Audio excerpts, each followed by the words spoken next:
Welcome everybody on other channels. As I'm talking, I'm also building up everybody. Um, so,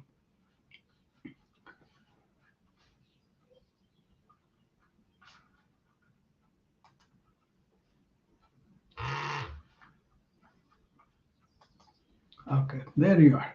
Welcome everybody on the LinkedIn, Facebook, and YouTube, and on the Noom Vibe, and also on the Instagram. And uh, that's it for now. I think yeah, we're going to go to the uh, WhatsApp group, which is my own group. My sister also comes from there, but I'll call other people too.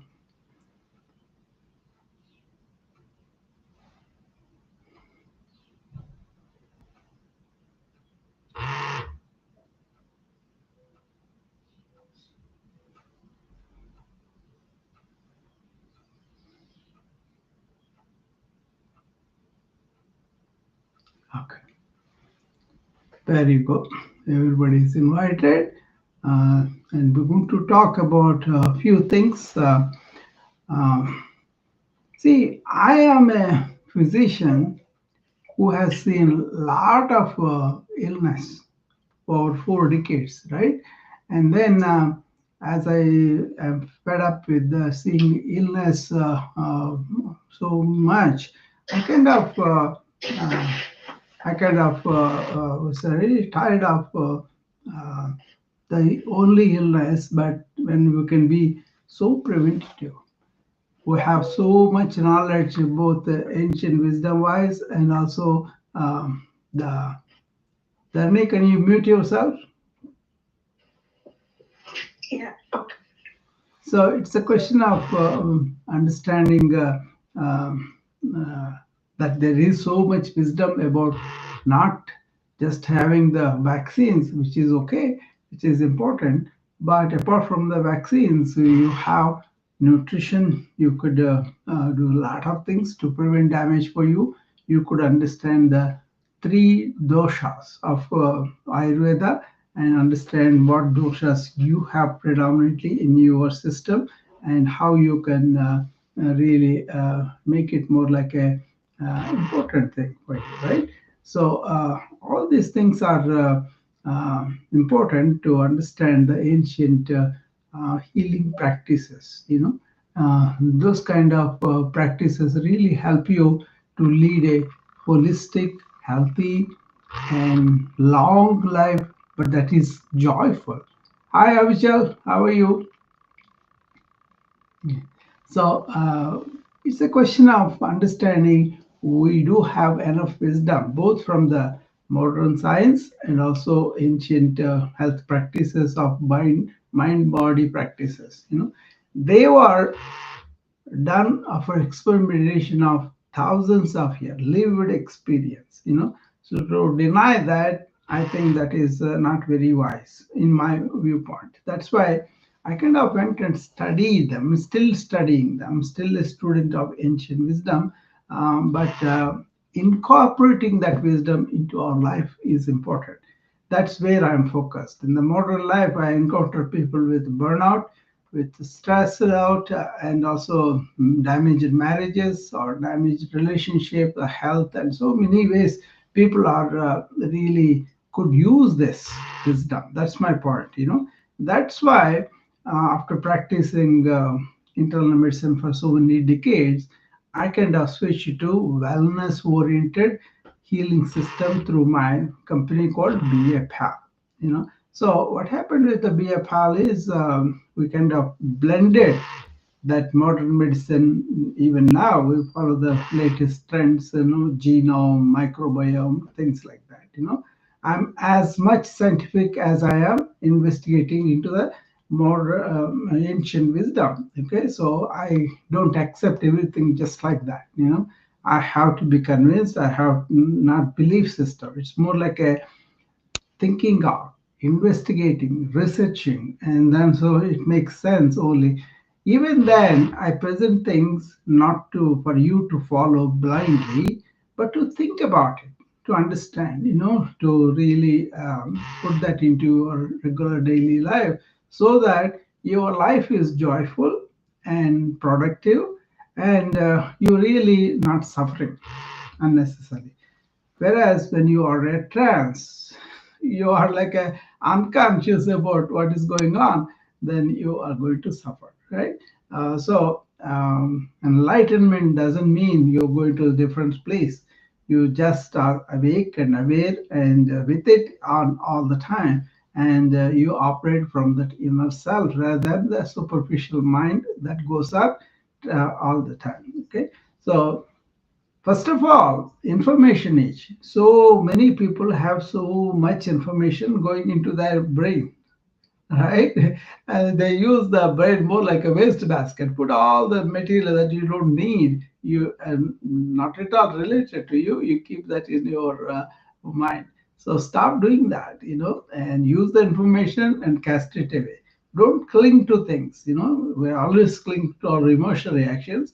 Apart from that, what are the conclusions? What are the predilections? What are the some authority told you? And all that will be in your mind, which is not good. Okay, I carry my mind very light. What does it mean? I don't cling. It's as simple as that, But many people don't listen, and then they just want to go on carrying all these things in their mind, which is the brain fog and brain heaviness, or not able to focus on some things because so many things are going in your mind, all that, Start with simple thing. Breathe.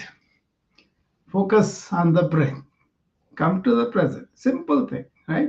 And start it in the morning and continue through the stages of morning and to evening.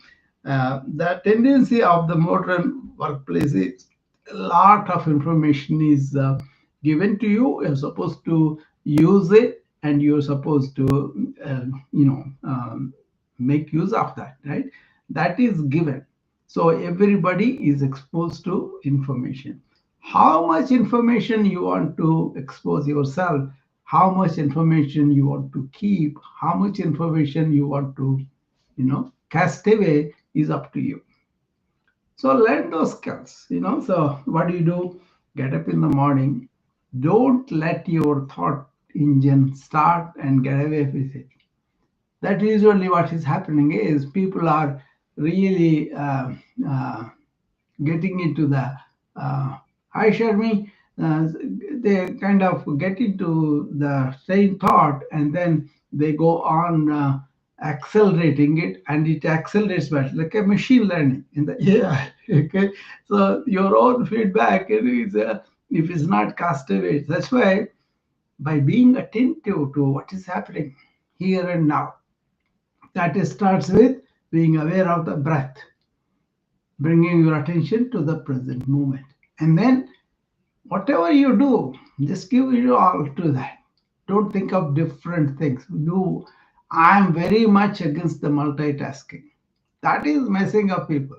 People say, "Oh, I can handle it." No, no, you can't handle it. It will register in the mind in so many ways, and then that is really makes it a problem for you. Okay. Hello, Chaitra. So it's a question of having that. Yeah, having that awareness and rooted in that. See, I always tell you about, you can do that yourself too. Rooted in the awareness, I use thought to get things done. I need information, I need to think about it, I need to improvise it, and all those things are okay. We have wonderful mechanism thought, but we don't know how to use it. That's why things are compounding in information age. It was not like before because very simple life. But now, I remember when I first came into this country, for several years, only three news channels, only half an hour in the evening, 5:30 p.m. for us, 6 o'clock. Three channels used to come, ABC, CBS, and NBC, right? And then that's it. There was nothing else. And later on, cable came, and later on, 24-hour news came, And now it is terrible, all the time, right in your face, throwing stuff at us, breaking news, Is that why to be exposed to that? Or do you need to know about the weather? Do you need to know about major things that are going on, or economy, or something related to your profession?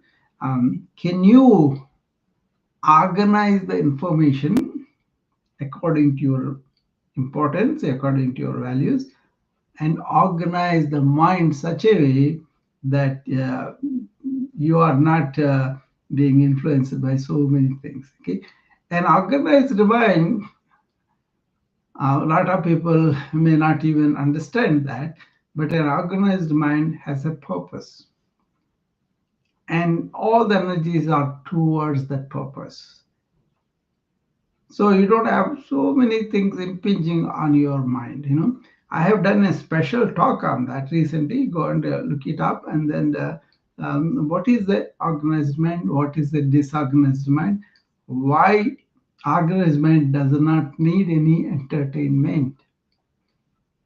Because it is focused on the purpose, it is enjoying what it is doing, and it doesn't have to escape into some kind of diversion. It's happy with what the goal, but then you have to know yourself. You have to understand what is that you want to do in life, what is that you want to allocate. Simply going for few bucks and then making them, and then having no meaning, no purpose in life. That's what is unfortunately going on in the modern times. You know, remember ancient times, the purpose was moksha, liberation from the suffering, from the chattering of the mind, in a sense. So they had that, so they were not conditioned for greed or for greeding a lot of things meaninglessly, right? So they deliberately made outward life simple. They wanted to be simple, especially the spiritual people. They wanted to be away from the worldly life, do as minimum as possible, just to eat, just to have clothing, just to stay home. And that was the way it was. And that's why inner development, inner understanding, inner exploration of things, and then understanding you, understanding the universe, understanding the world, how it is, and all that was important. So majority of the time was done about sitting down and exploring. That's where they said, if you want to sit down and turn inward and explore yourself, you have to have a body that can sit for a long time. That's why they said, sthira sukham asanam. Stable, comfortable position is our yoga. In Patanjali Yoga, that is the only stanza he gives to physical. But if you look at International Yoga Day, 90% or maybe above that will be on just doing some physical yoga, and that's it. Some people may incorporate breathing, some people will work meditation just for that, and after that you're again back into your rigmarole. That's not the intention of the International Yoga Day. To remember what yoga represents, to understand the potential of yoga on human life, on human interaction, on the world conditions, even the planet, all those things are involved. If you are confined to internal exploration and you are very happy your inner exploration, then you may do something for the survival and for the bread and all that. But you won't have the psychological greed for things. It could be money, it could be degrees, it could be knowledge, anything, right? You will be liberated from your own greed and all that too. Then, because sitting down and going inward reveals so many riches, you will touch that abundant self within you. Each one of us has that. And once we touch that, then outward things seem meaningless. You may have them, but they don't really matter that much. And you won't be putting so much effort about that. Take the other way. People go after only the worldly things. Especially in the West, where I am living, I see many people give their all for making money, but then they find at the end of it that doesn't matter because they lost their peace of mind. They are used to so many crutches like alcohol, drugs, and all that. And there is so much corruption, violence, and all that. There is no order out there, there is no order inside. Because the order is not inside, they suffer. They don't have a, even our Indians are doing the same thing now. That's why I was warning them all the time. It's not only Indian, but also if you take Japan, if you take China, if you take Egypt, any of them, they all have ancient wisdom. But how many people are sincerely living that and then really absorbing in their inner self where it is blissful, happy, and joyful? I'm going to show you with International Yoga what is that philosophy they talked about. Yogastaha Kurkarmani. Be in the state of yoga where you realize you are the Brahman. Tattvamasi, you are that. You are that vast, never ending, immortal consciousness, and your being is part of that, or it is that. Okay, once you realize that, it's not something to be given to you, it's already there. They talk about yoga means use. It comes from the word union. Union for what? People, oh, mind and body. Mind and body already together. It's only in your head they are separate. But actually, reality is they are together, right? You are not just existing body separately, thought separately. You make yourself like that. But reality is you are all one. Reality is your inner consciousness is the outer consciousness, everything only one. To realize that, not to be identified with your egoic structure is important.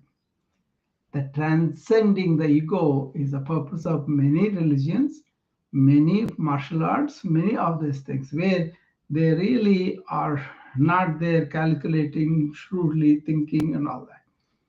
So don't use the thought, which is a limited faculty, to identify yourself as the thought made ego.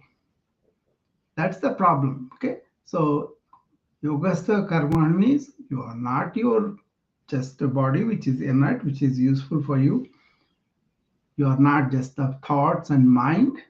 Mind is made up of so many bunch of thoughts, emotions. You are not just that, you are part of it. You have the emotional being, you have the thoughtful being, that's all fine. But there are your faculties. Don't be a slave to that. So establish yourself what you really are. Not that I'm going to give to you, somebody is going to give to you. It's already there. Realize that. Go beyond your limited thinking. And then once you establish in that, go and do. Enjoy your life. Relate to people, do stuff, all those things are there. But then outward pleasures are come and go. The inward joy and bliss is always there. That is the secret. Once you understand that, once you establish yourself, and whatever happens in the life, you take it. It's like you are in the boat, you're in the river of life, and you are piercing to the life without letting the problems of life coming into a boat and pulling you down. So if you are doing that, then you'll be liberated. And so in yoga means you are getting up in the morning, you don't listen to the body saying, oh, I want to take a few more hours of sleep. And that is the inertia, that is the tamas, that's the one that is telling you because you made it like that, because of the modern creature comforts. No, because your inner self says, no, this is the time for me to get up and then really get myself together, make my body, mind, and heart are ready for whatever I do. And that could be a service, that could be a job, that could be business, whatever. And then staying in the state of yoga, you do. That means you offer your service as an offering to the Almighty, which is in the form of everybody. This is called Siva Gnana Jiva Seva. Working your job, working whatever you do as an offering to the divinity in all. That becomes the Karma Yoga. Selfless work, but offering that to the Almighty and everybody, that is the Bhakti Yoga. And using all your energy proper, that is the Kriya Yoga. Using this knowledge, that is the Gnana, Seva Gnana Jiva Seva, right? So you can work, you can enjoy, and you can relate, and you can produce, you can contribute to life without this egoic sensation, I am doing it. I am the instrument through which the divine is working through me. Everybody has a simple thing they do, and immediately, oh, I'm such a big deal. No, you are not. You are part of everything. You are also equal to everything else. And you are the nimitta matra. That means you are the medium, you are the tool through which everything is done by the divine. Once you have that samarpan, surrender, you have very little stress. You are protected by the divinity, and so much is coming through you. You are grateful because you are given a chance to serve. Remember all these things and then see whether they're true in your life or not. There is no judgment. Just you will be knowing what you are, and then you kind of measure up to those things. False education, false conditioning that happened to us makes us self-centered, egotistical, and really going for things that are not going to be permanent, and then sacrificing the permanent things. In yoga, you establish yourself in the permanent thing first, and then do everything else. So what can touch you? Even the troubles they come, okay, you take them like a prasada buddhi. This is the prasada. Prasada means blessing from the Lord, from the divine, whichever religion you are. But for me, it's like a force. I don't have to be identified like a Hindu, Muslim, Islam, and I don't. That is something I gained from listening to Jiddu Krishnamurti. He talked about we are only one planet. That's true, right? And all these sovereign governments, all this, what is they're doing? They're fighting with each other. Russia, Ukraine, Russia wants to occupy the Ukraine, right? Like now Israel and the Iran. So many wars are going on because they want to protect their sovereign governments. But actually, the reality is we are only on one planet, one human tribe. So identifying either I'm an Indian or I'm a Hindu or I'm an American or anything like that for me is divisive. Anybody can do whatever they want, but I don't want to identify with it, but I can learn from that isms, the wisdom from all those wisdoms. If you look at that way, learn a lot from the Islam, learn a lot from the Christianity, learn a lot from the Hinduism. Once you go into the Hinduism, ancient Hinduism, they never identified like one country, one particular ism, and all that. They talked about Vasudhaiva Kutumbakam. The entire world is only one family, not just the human beings, animal kingdom, planet kingdom, and the human being. They're all one family. Once you have that feeling of oneness, everything falls into place. Then Avichal here is not separate from me. He is me, I am him too. Sharmi is like that. Maybe we have different bodies, different minds, different attitude, all that. But the common bonding is the inner being. Bodh me ekta. Bodh means that inner being, inner consciousness, that spark of life.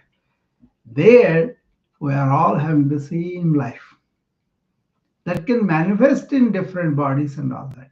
But thing is going back is spirituality. Identifying who we really are and discarding what we are not. Praptasya prapti, nivrittasya nivritti. What you are, praptasya, you will gain. Nivrittasya nivritti. What you are not, you will lose. You are not the body mind, and you lose the identification with it. Not that you lose those things, but you don't have the attachment to the body and the mind as much as it before. But you kind of landed up in your real inner essence.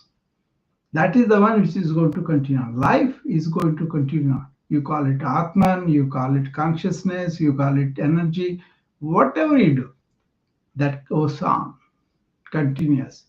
And once you have understood that, then you are going to be there really, not because some theory, but because you realize by yourself, by your inner exploration. This is what Yogastaha Kuru Karmani means, that you identify who you really are, or you realize what you are and stay there. There are so many ways ancient and modern way are finding that out, but then it's like intuition, not by your chattering mind. Your chattering mind has to come to really come. That's such a peace, when the chattering mind is not chattering away. For me, that's the reality. I don't have this mind chattering away completely. Even chattering, then I say, who is that is chattering? It is the mind, it is the thoughts, it is the experiences and all that, not my real self. That is called self-inquiry. It's beyond meditation, beyond mindfulness, beyond all these things. It's about meditation is a state, not something that you do. If you are doing it, you are trying to stop doing, you are only hypnotizing yourself, illusion about yourself. But once you are aware, my thoughts are coming, where are these thoughts are coming? That questioning, that witness of the thoughts is you. Establish yourself in that, and then your life will be very tranquil, very serene, silent mind, happily going about enjoying things and not really carrying a lot of stuff. That's why I don't cling on to anything. I cling on to who I am. Not even cling on. I just remain as I am. Not even description, not even something that I cling on to. No, just remain. Praptasya prapti. What you are, you'll gain. Okay? What you are not, you will lose. That means you just see the falseness of it. But how many bodies we saw in the old movies, black and white and all that? There are those. They're gone. How many minds, great geniuses to ordinary minds? They're gone. Even thought, from morning till evening, how many thoughts we have? Let them be transitory. Don't hold up to them. Let them come and go. That's why what I'm aware of it, I don't want to click. That's why I'm aware of that. I'm aware of thoughts coming, doing, and going. I am the sky. Thoughts are like clouds in the sky. They come and go, but I remain. The other way to see it is you see a movie, there is a screen on which the movie is happening. You get caught in the story and the characters and all that, you forget about the screen. Only the life ends, the projector comes to a stop, then the screen will be seen by you. But if you can be aware of the screen on which the life is happening, then you are in your real self. This Ramana Maharshi taught us. You go to in yoga, you forcibly stop the projector so that you can see the screen. But in Advaita Vedanta, you are aware of the screen all the time, in spite of being in the movie. and just enjoying the movie and all that. I mean, that's a tall order probably, but what it is yoga, they talked about realizing that we are in union with the universal self. That is real yoga. And to get that, you have to have a healthy body, healthy mind, healthy heart. And that's why different yogas are they propose. And then your energy is a real thing. There is a yoga for that. Your knowledge, your understanding of life is real. There is a yoga for that. So purify your mind by doing unselfish work, right? And purify your heart by not having these desires and all that. Then focus your mind onto one pointedness. And that is where somebody wants to say something here. So a purified mind and a focused mind will be able to understand what is what easily. That's why karma yoga while you work, okay? And really bhakti yoga and raja yoga to really focus your mind. A focused mind, a purified mind to realize who you are like this. That is where the struggle is. Some people are spiritually ready, advanced souls and all that, so they get them very quickly. 16, 15 years are born like Shankaracharya and all that. Some people have to go through the seasoning, like kerosene has to be on the wood before it can lights up, or the coal. And some people are waterlogged wood, so they won't get up unless they go through so much of material. So it depends upon where they are.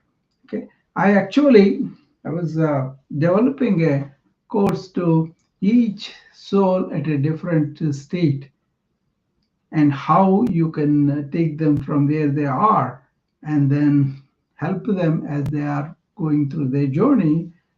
Just being there and showing some of these uh, experiences of other lives, like enlightened beings, you can what they are, they become our practices who are the sadhakas. That is, the ones who are trying to be that, get that fulfillment. So, you see, they divided four kind of people. Some of are just they don't have any thinking or something. They are instinctive. Whatever they feel, they eat and then they procreate and they die. Okay, that is one kind of people. You know, they call them pamara. Okay, and then they are kind of like that, materialistic, instinctive, and doesn't want to go beyond it. You know, and the second variety is the worldly person.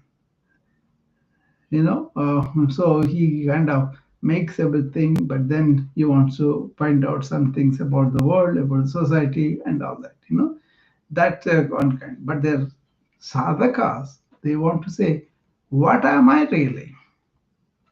Am I just limited just to the body and mind, or so they are the sadhaka? We are all that. We are all trying to figure out something more than just living, just enjoying, and beyond that. And the Siddhas are those who really understood that they are that universal energy and they kind of identified with that and they realized that. And once they realize that, they are at a completely blissful state of Sat Chit Anand. So our thing is look at those characters, those personalities through the history in all cultures. There are there, you know, siddhas, realized beings. Observe them, understand them, on why they are doing what they are doing, and then make them your practices. Okay, that is the attempt we are going to do in the International Yoga Day. Yoga is really about realizing who we are and staying there and doing the life with a detachment, with a uh, devotion, and with a attitude of service, and you don't have the stress, you don't have the burnout, you have the enjoyment of whatever you're doing because you are not expecting any results back. Unselfish, giving, loving, and enjoying yourself.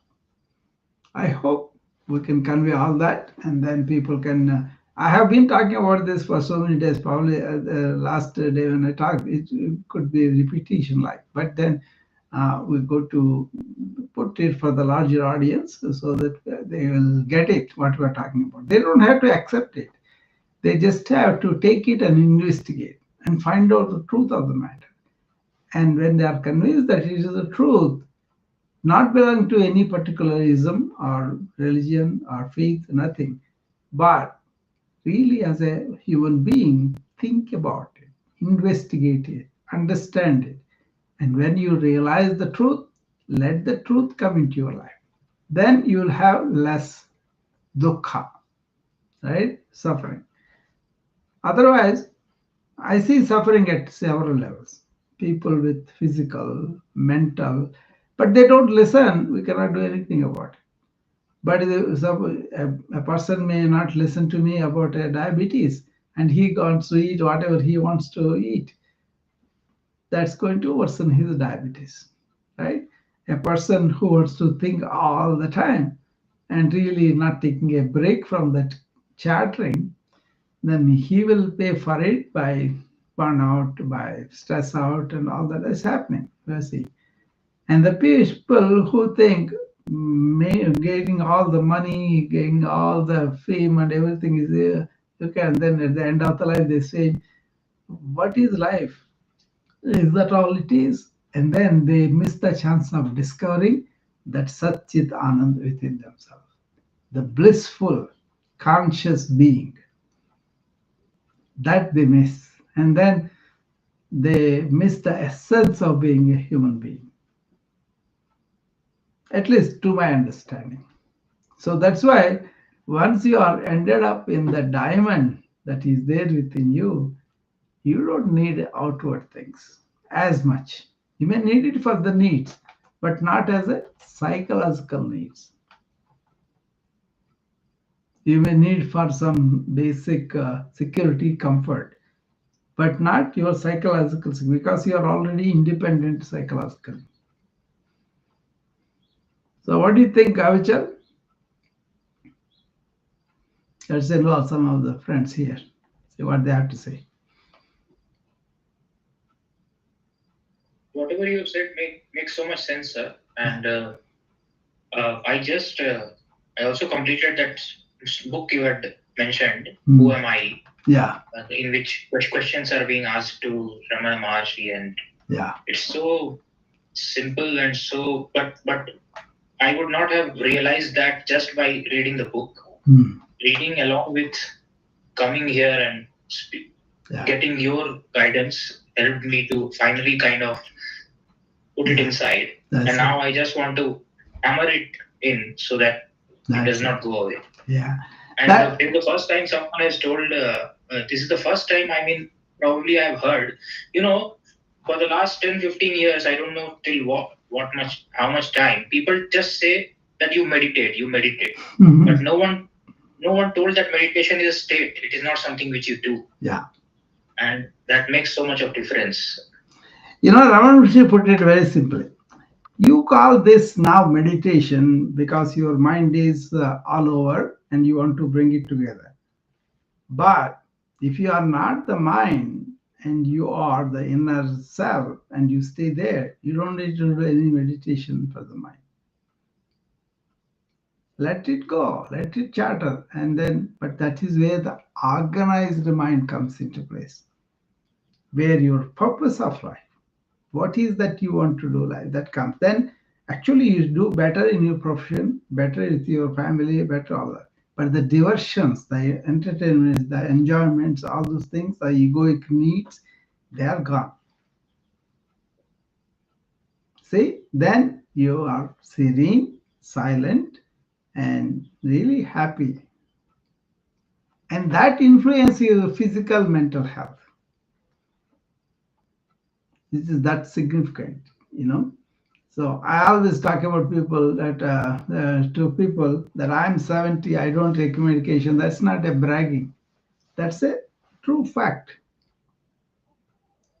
I may have neck pain sometimes, I have back pain sometimes, but I do exercise and it goes away.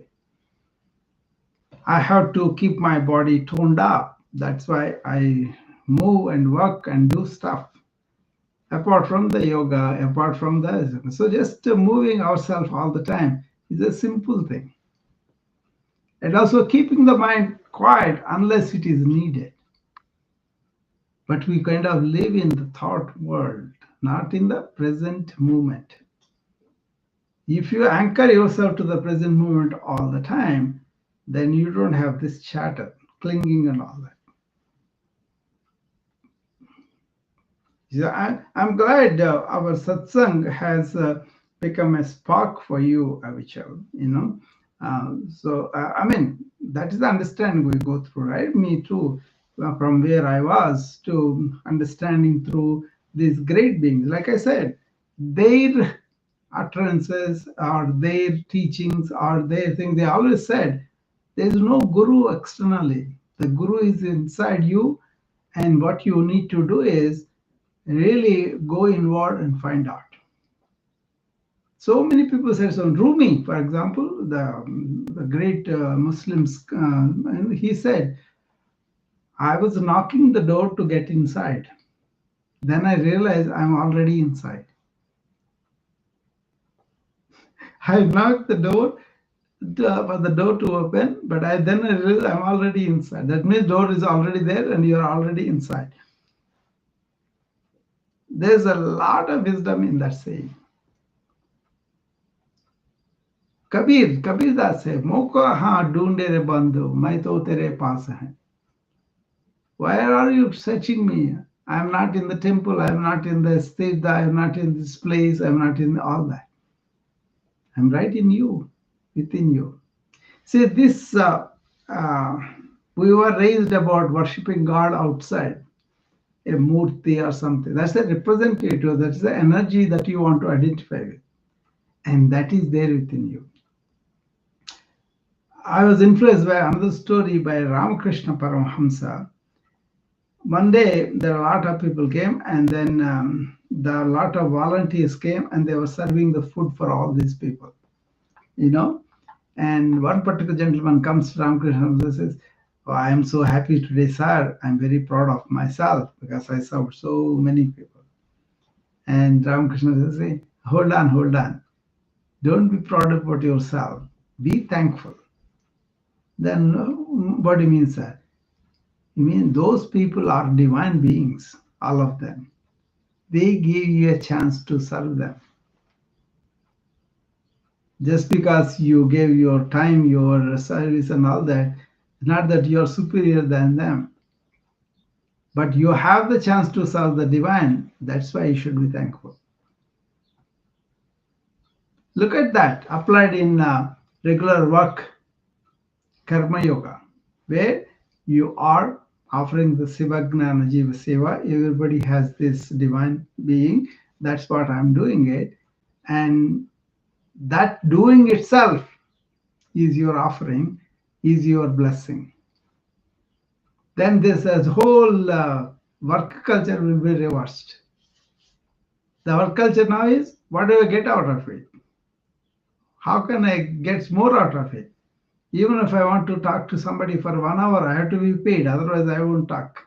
That kind of attitude gives this tainting for what you are doing. So then you won't really giving anything because you want to give, but you are giving because you want something in return. When that return is not enough, then you get stressed out.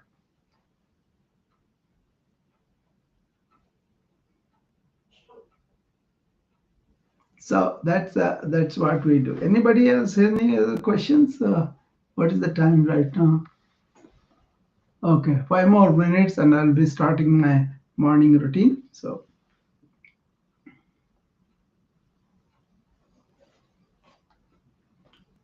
anybody has any questions about anything we talked about or what is coming up on the International Yoga Day?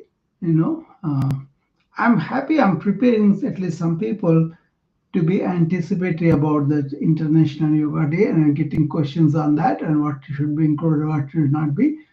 We're going to have broad strokes. Obviously, 90 minutes time is not going to be discussing in one part of yoga. But then I'm going to give a sense of why this is a celebratory day, how that is kind of helped our planet, our society, our individual self, our minds, our bodies, and all that. So for me, it's no big deal. I'm a yogic life. I'm established in the Yogastaha Karmani, in my true essence. That's not achievement, this is a state. Everybody is like a mind or body are not separate, they are together. We have to be retrained to say, oh, I am together. Otherwise, I'm a psych, I'm a mind, I'm a personality and all this. No, the ego, personality, everything is thought made, so it's not real. What you are as an inner being is the reality. Realize that, not even gain it, not even get it from somebody. It is already there. Realize that and stay in the state where you are not allowing your mind to go all over.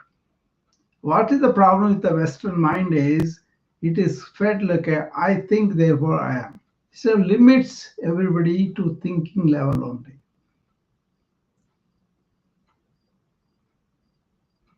Rene Descartes, he said that. He's a good guy. He wanted to establish where we are. But he stopped. I think, therefore I am.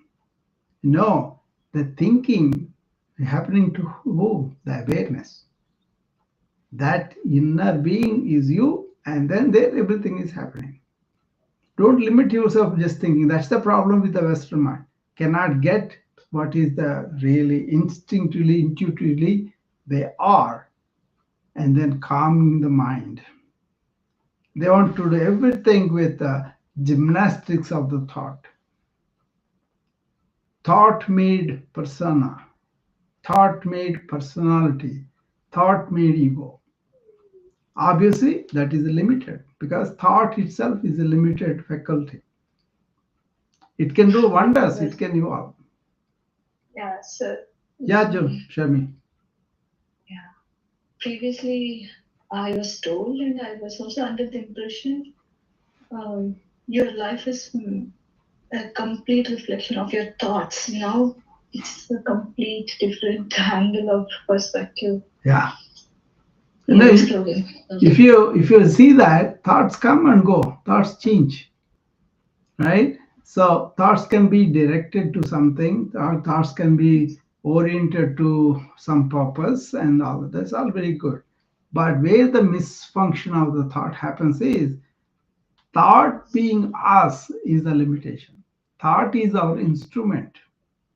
Use it properly. That's why organized minds have a purpose, are oriented towards the purpose, and that's why their thoughts are organized towards it and they work very well. And then when that is done, thoughts are discussed. Like, for example, you take a book, you are using to record your whatever things that you want to understand, you want, like Avichal is taking notes. Is that an instrument or do you worship that word without getting into your daily life? That is there as an aid to remind you. The thought also at the whole thing is that. And you know what? Before Rene Descartes, thousands of years ago, ancients explored the inner processes, including the thought.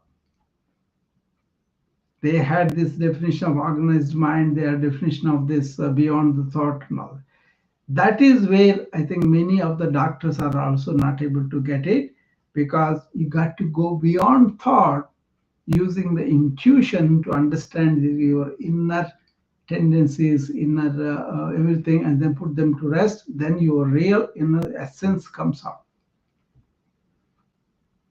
But everybody gives so much value about the persona, about the personality, about the egoic nature. That's a mistake too. That's not you, that's part of you. Keep it like a slave. Don't let it dominate you as a master.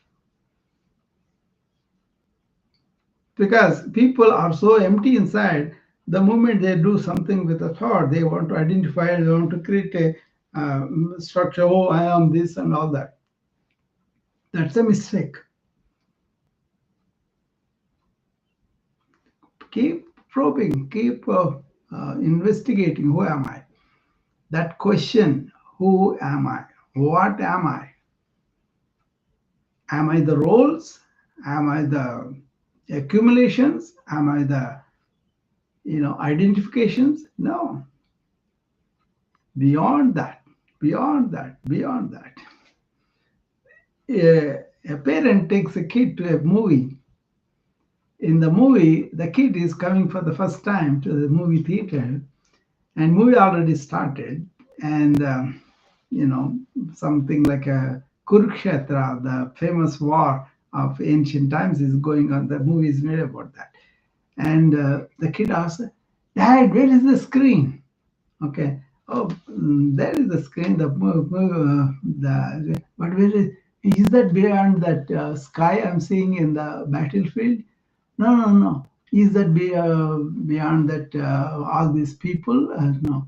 So unless the movie stopped, the kid cannot see the screen. Right? We are like that kid. Amazing example. Yeah. We are like that screen, not identifying, and then really engulfed in the movie. This example worked for me. I am going through the river of life on a boat, and I don't want to allow the water come into my boat so that I will sink. But we allow every reaction, everything from life get into us. Who is that identifying? That egoic nature, but which is not really you, a compilation of thoughts. Two things in the modern life that really cause a lot of harm to us, this is my personal feeling, is giving importance to ego. That's number one. Number two is this profit orientation. For everything, I have to have something, profit. Not, I need money to buy food for my family. No. I need money to identify myself, how much I make. I need money to make a cycle of security. I need the money to give worth to myself. You are already a diamond. Why do you need the stupid notes to give you worth? So these two in modern life are causing tremendous suffering.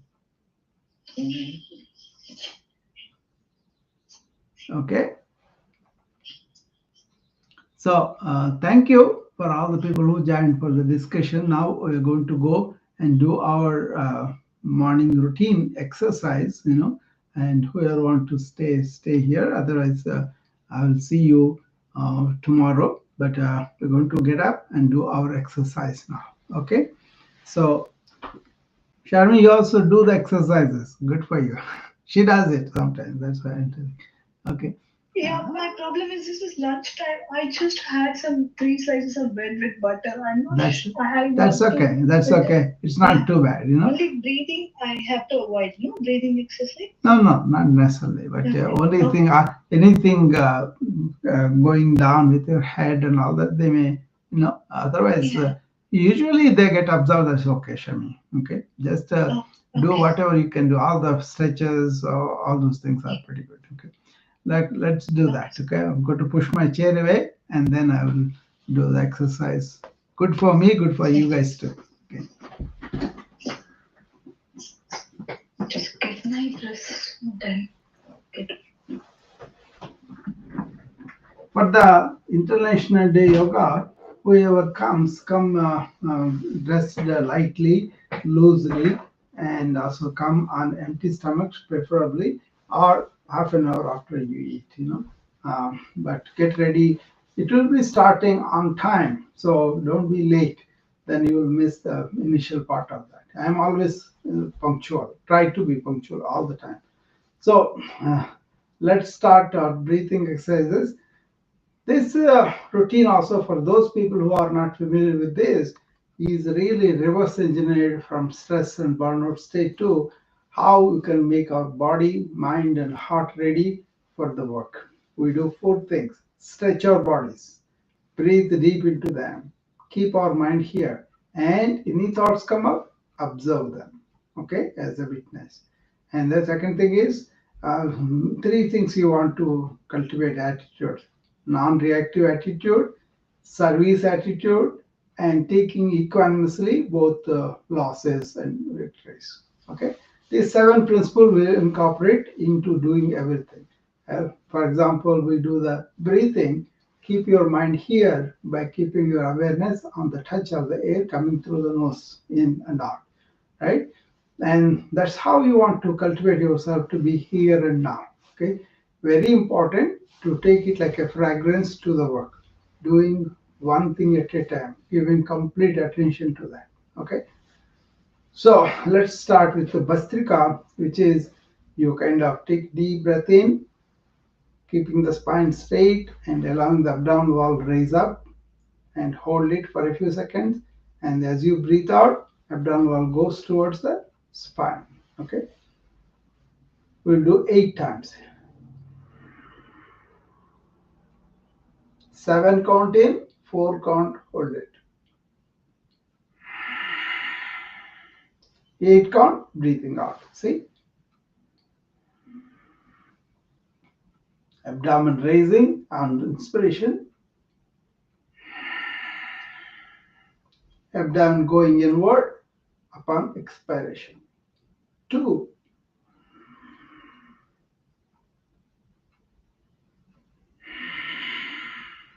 3, complete.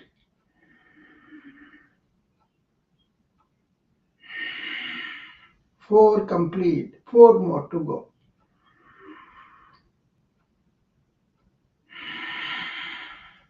3 more to go.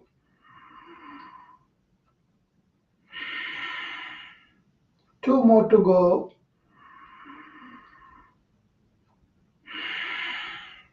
Last one. Okay, that is Bastrika. Now let's do Vegani, which is raise your palms up and both facing the camera, elbows bent initially, and release the elbows, let the arms go up, taking deep breath in, and breathing out, bring them down.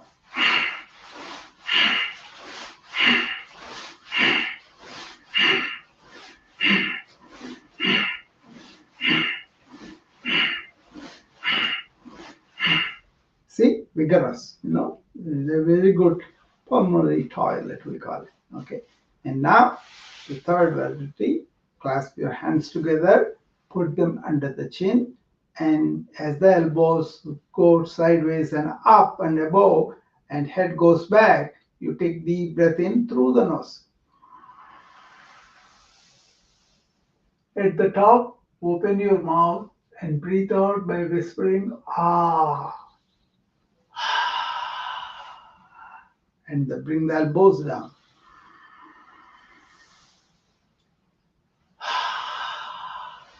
Two.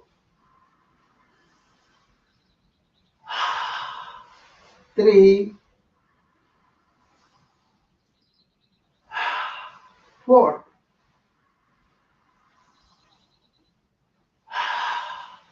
5.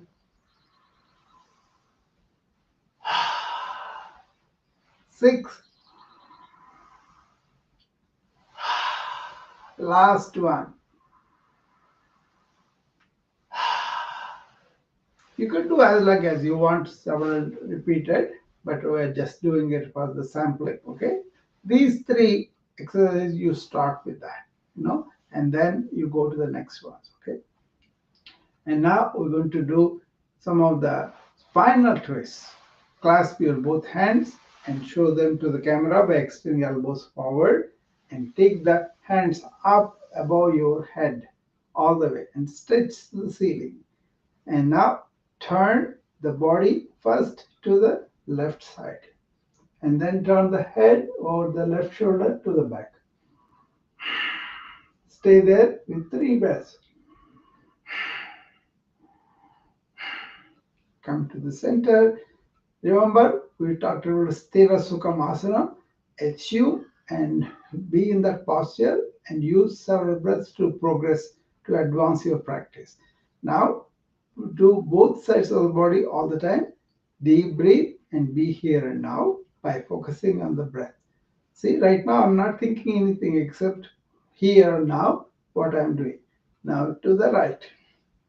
Twist the body to the right and then turn the head over the right shoulder to the back.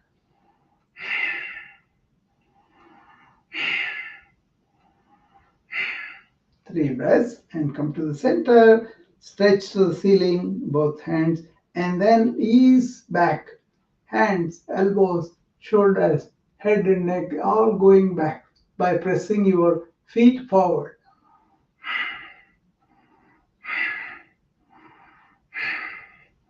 3 breaths, come up, and now take the hands down towards the knees and bend forward at the lumbar spine and take the hands down, down below the knees as much as you can.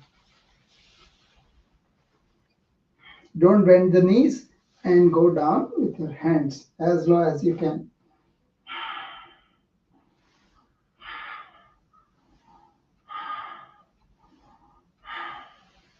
Come up, 1 vertebra at a time.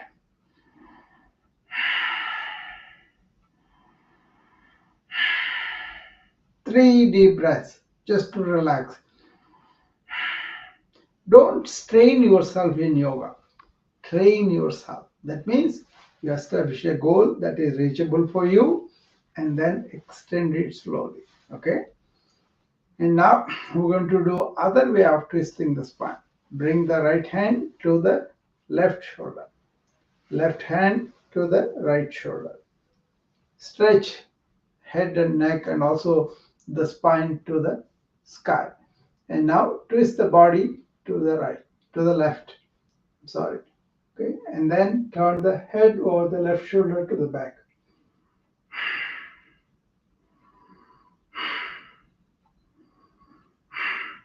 And come to the middle. And now twist the body to the right. Twist the body first and then head over the right shoulder to the back.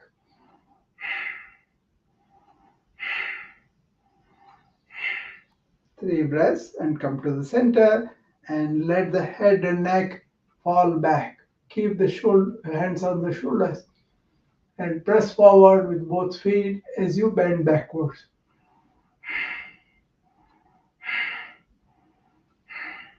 Come to the center and ease your lower back to the front and bend forward as much as you can.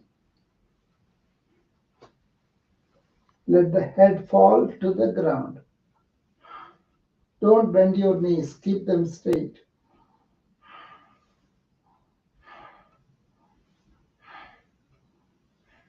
And come up 1 vertebra at a time and release the hands. Now take 3 deep breaths.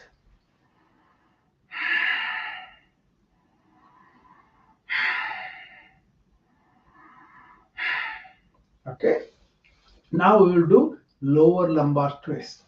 Put the right hand on the left hip and the front and let the left hand go to the right hip in the back. Okay, like this. Okay, and then twist to the left and turn the head over the left shoulder to the back.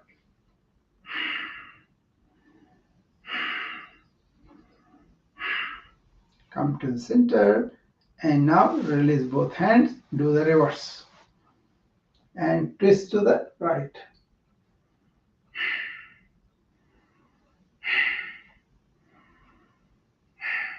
And come to the center and release and relax.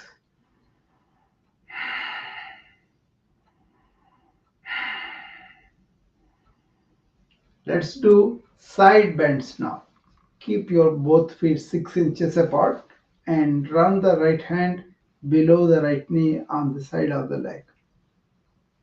Right hand below the knee. Okay, and then left hand is up in the air.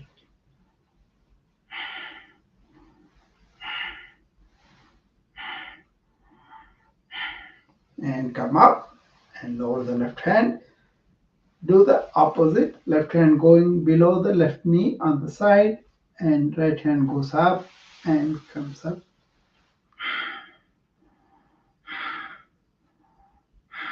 Assume the posture and do the count 3, 5, 8 breaths. Okay, it's up to you. Okay, according to the time, according to the whatever you want to do. Now we're going to do the backward bend. Put your hands on the hips, 4 fingers to the front, thumbs are back with both opposing each other. And now bend the head and neck to the back.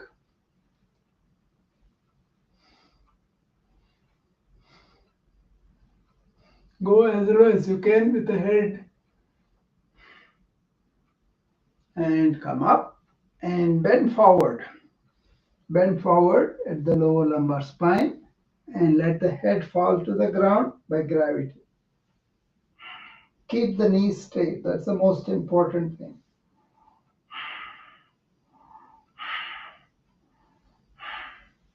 And come up. Let us do some one leg stands, like step forward on the left foot. You could take the support of the chair if you need to, or if you don't need to, that's fine too. Stand up on the left foot, left knee is straight. Don't catch the other leg. Just the other leg goes straight up with the knee straight on the back. See, you are standing on the left, right leg is up and right hand is up. Both are parallel to each other. Leg goes back and right, this one goes back. I'm only standing on the left foot and the right foot is up with the right knee straight in the back.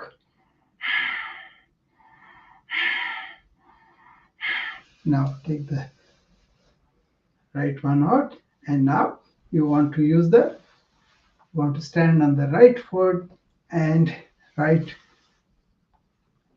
knee straight, locked, and then left hand goes front, right foot goes back.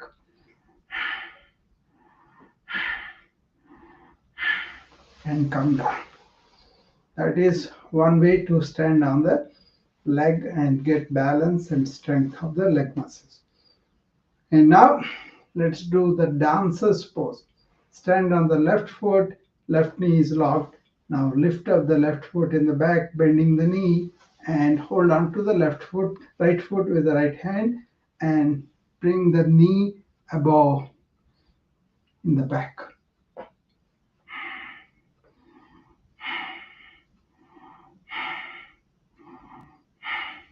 And lower it down. And now stand on the right foot and lift up the left foot in the back. Hold on to the left foot with the left hand and lift the left knee up to the back as you bend forward.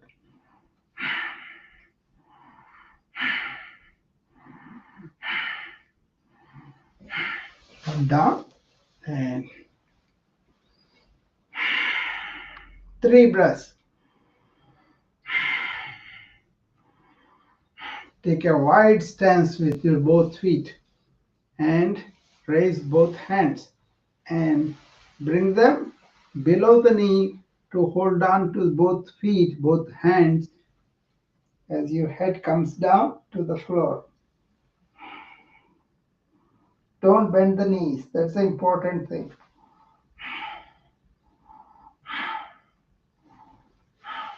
And come up. There you go.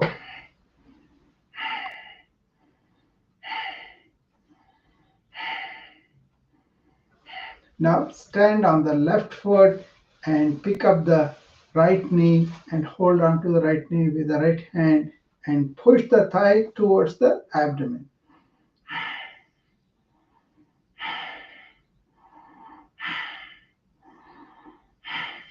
and lower it down, and do the other way too. Stand on the right foot, right knee is locked, and left foot is up, and hold on to the left knee and push it up against the abdomen.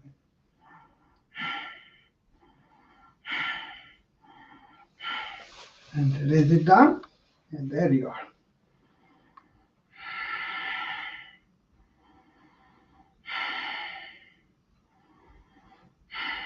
Let us do the warrior pose. Step forward with the left foot and left knee is bent forward. Right foot stays in the back facing the right side, right knee is straight. But you bend forward on the left knee and bring your both hands to the side and take them up above your head and clasp them together except the index finger. And stretch the elbows to the sky and lean back. Hands, elbows, shoulders, head and neck, everything goes back.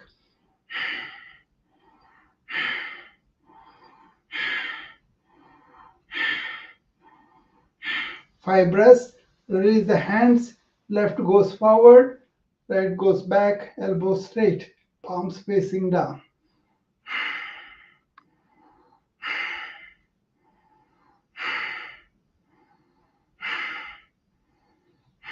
And lower it down, and there you are. Come back to normal standing posture. Take 3 deep breaths.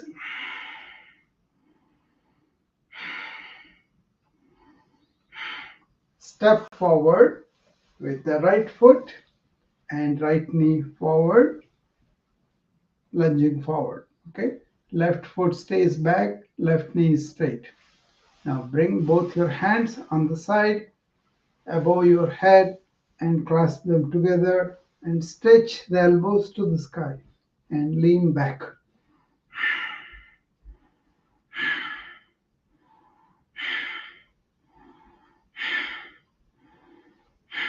Release. Right hand goes to the front, right elbow extended, palm facing down, and shoulder relaxed. Same on the left in the back. Look over the right hand by turning the head towards it.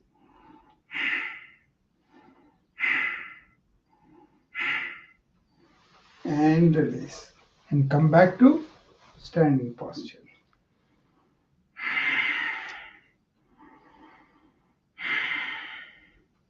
Always use the 3 breaths to come back to normal self. Okay. Always start in comfort. Okay. And now wide spread legs for the Trikonasana. As wide as you can. And turn the right foot to the right side and bend the right knee towards the right side. Lunge towards the right side. Left foot is facing forward. Left knee is straight. And now raise both hands to the side. Hands are facing the camera. Now twist the body and bring the right hand in front of the right knee, and the left arm comes and touches the left ear. And stay there for 5 breaths.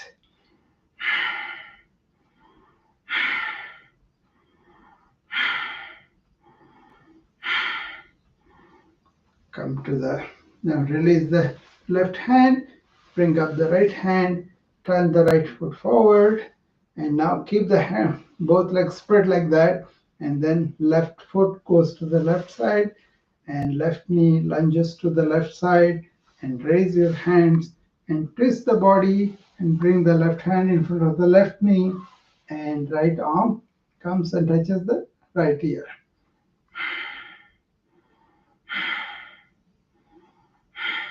And release, and come back. There you go.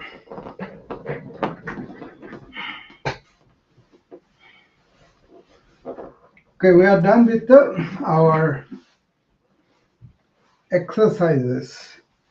Limited maybe, but still, it's good enough stretching and breathing and keep. Is there anything specific for metabolism activation? There are so many. That has to be done in a separate session. Okay, so yeah, that's a big subject, but then that has to be done. Okay, let's go to our breathings today. It's already 8:25, so we have time for the breathing exercises and then the Shambhavi Mudra. Okay, so let's do Kapalabhati, like I usually want. First three are really tough. Okay, they're abdominal. So Kapalabhati is where you breathe out while the abdominal wall goes in. Inhalation automatically. All you focus on is breathing out and squeezing the abdomen inside simultaneously. Okay, like that. Okay, see my right hand on the abdomen. That's what it is. Okay, let's do 60 in 1 minute.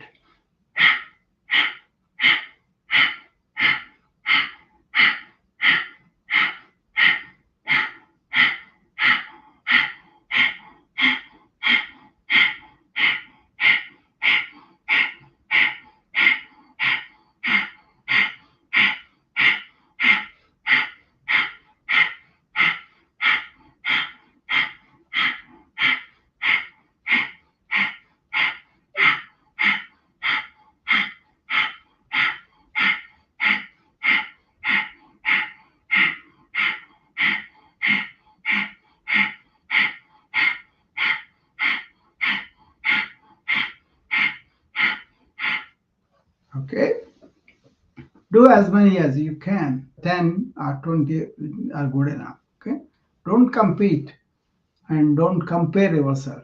Do what is comfortable for you. Okay, there you go. Okay, now we're going to do the other Agni Sara, which is a very good metabolic stimulator. Okay, all you do is you breathe out air and then hold the breath there and move the abdominal wall up and down, up and down. Okay.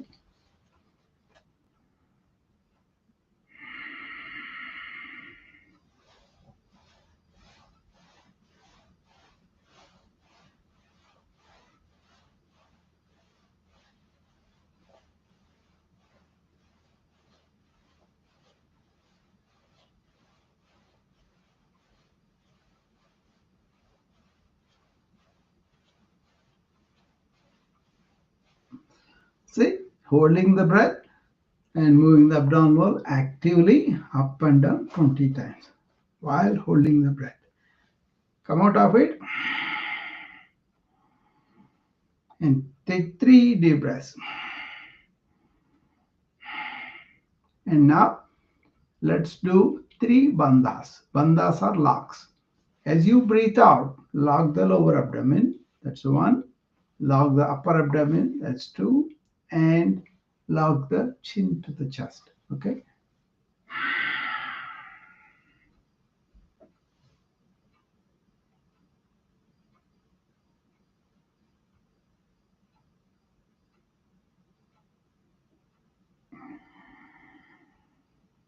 Come up and breathe out, breathe in.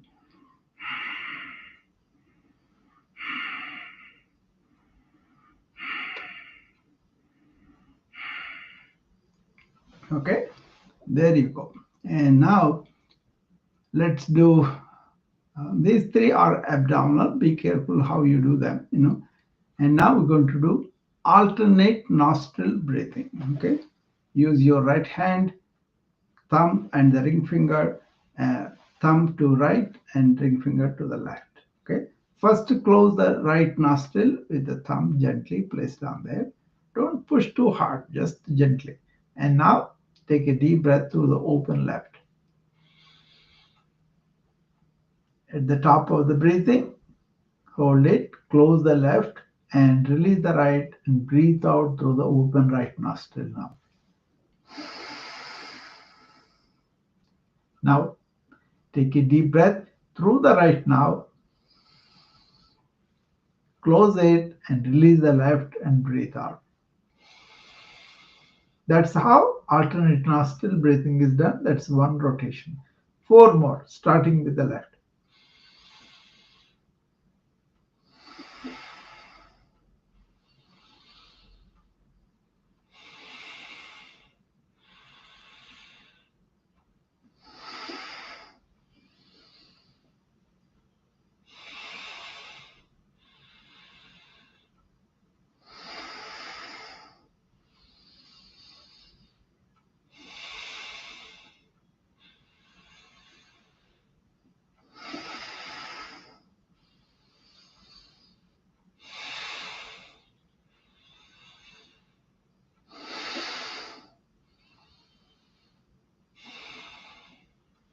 Okay, 5 rotations. You can do as many as you want. It's recommended that you do at least 5 to 15 minutes every day.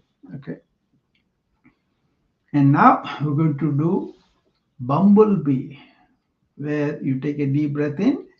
When you're taking the deep breath out through the nose, make a bumblebee noise, humming noise. Okay, first take both thumbs and close your ears and keep them closed as you do this exercise. Okay, and keep the index and middle finger on the top of the forehead like this, and close your eyes and keep the ring fingers on the closed eyes gently, and let the little finger hang around the mouth. Close the mouth, don't open it through the breathing. Do all breathing through the nose. Take a deep breath through the nose and blow it out through the nose with a humming noise.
Okay, so that is Brahmari. Okay, take 3 deep breaths.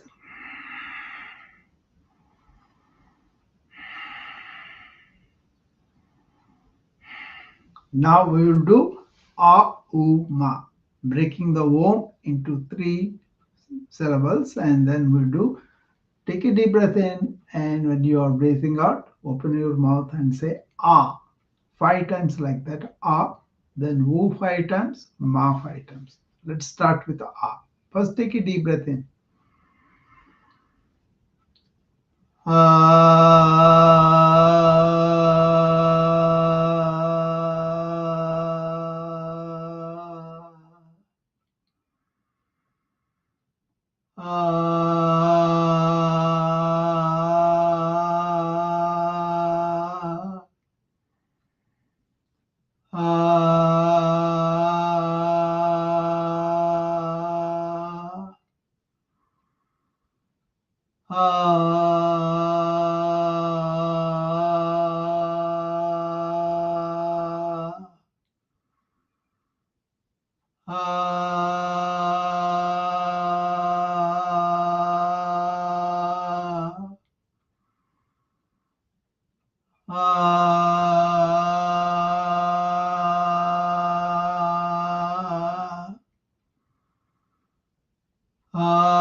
Now, each time take a deep breath in as you breathe out. Okay.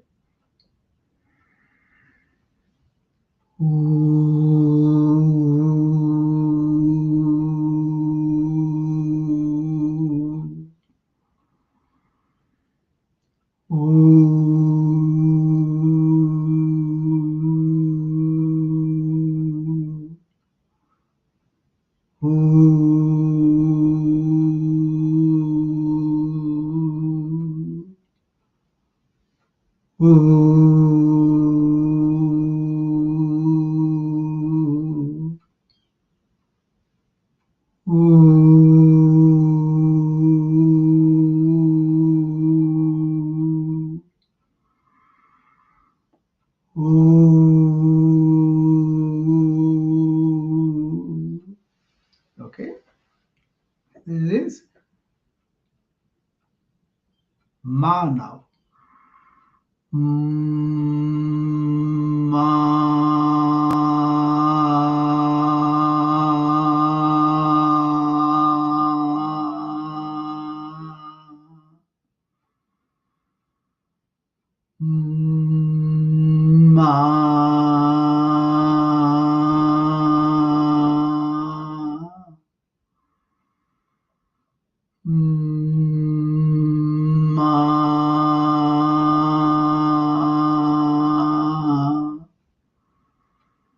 Ma.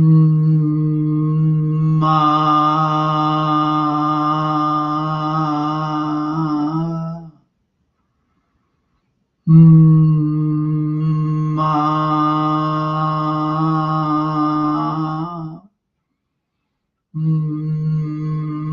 Ma. Okay, that's about it. Okay.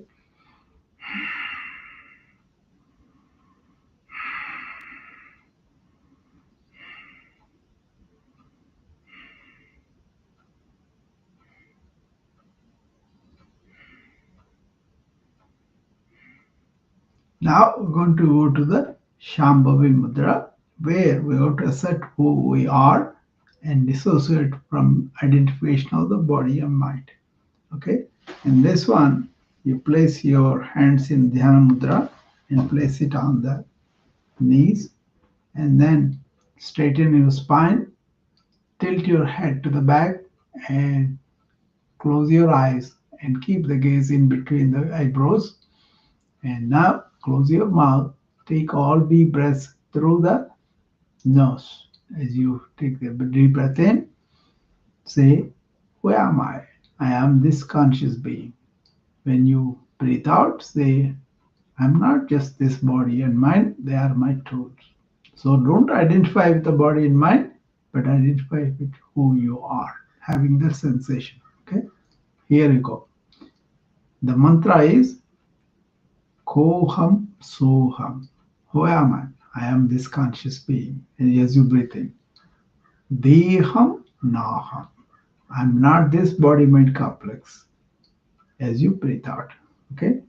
Let's do 10 breaths altogether. Koham Soham. Deham Naham. Who am I? I am the conscious being. I am not just this body mind complex. They are my tools. Koham Soham. Deham Naham. Who am I? I am the conscious being. I am not just this body or mind. They are my tools. Koham Soham. Deham Naham. Who am I? I am the conscious being. I am not just this body or mind. Koham Soham. Deham Naham. Who am I? I am the conscious being. I am not just this body or mind. Koham Soham. Deham Naham. Who am I? I am the conscious being. I am not just the body or mind. They are my tools. With that, 10 breaths are done. I hope you can carry that as a perfume for you for the entire day. Thank you for joining me. I'll see you again tomorrow.